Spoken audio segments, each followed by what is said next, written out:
For years, we've been afraid of them. Now it's time for them to be afraid of us. We have so much in the show that references previous seasons, that talks about, like, it's the culmination of so many storylines that I feel like the best way to watch this season is to kind of make sure that you're really, like, caught up, because we do pay attention to what has happened in the past. I don't know, I'm most excited for this season, to be honest. I don't know if it's because it's the last season or maybe I'm biased. I don't know. I just loved this season. It's really special. I think there's a lot of old school, like season 1 vibes, but also a lot of hope. And I think there's some satisfying moments and some surprising ones. I think people have wanted revenge and revolution, and I think they may get it. Anything else you'd like to add to that? People are going to die. People are going to be tortured. It's Handmaids after all. But I think there's also a lot of emotional satisfaction that happens, and little love. I am trying to give you a way out. There is no way out.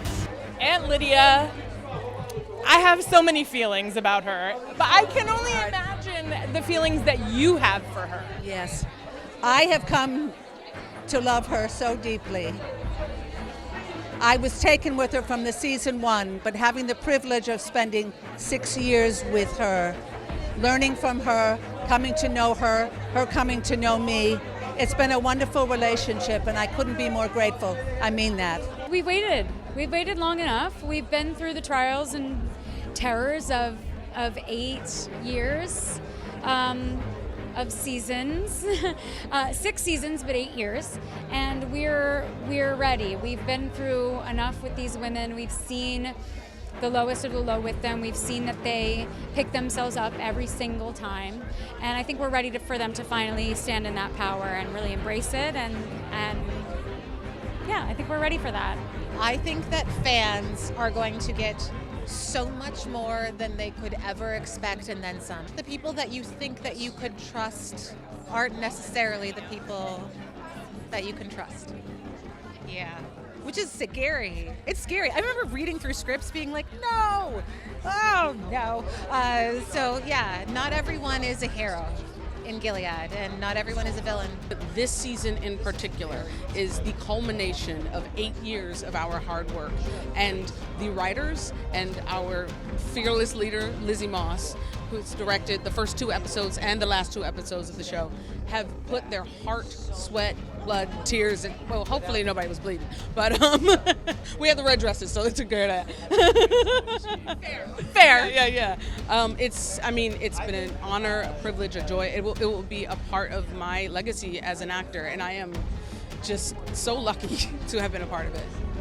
It needs to be amazing storytelling. It needs to be beautifully shot. It needs to be, we have an incredible cast. It's based on a story that has an unfortunate, urgent relevance these days. So you got to get all those elements. Ultimately, I think it's fitting. You know, it's a fitting story. It's truly heartbreaking to see how this rope unravels. But yeah, I think fans may be conflicted about it, but I think they're going to love it. Yeah. I think that fans, I can speak for myself as a true fan of this show. Like, this, regardless of me being on it or not, is like appointment television for my husband and I can say as a fan, your itches will be scratched. Here's the thing, my husband came to visit when we were in Toronto, and I was so excited with the kids, and I said, come to set, and he's like, no. And I was like, why not? He said, I don't want to spoil the show. I was like, Jiminy Cricket, you're not going to come to set? He came, and there was a giant spoiler, and he had to just deal with it. And my kids were there, and they saw what happened, and I was like, you can't tell anyone. Grounded for life. Life, yes.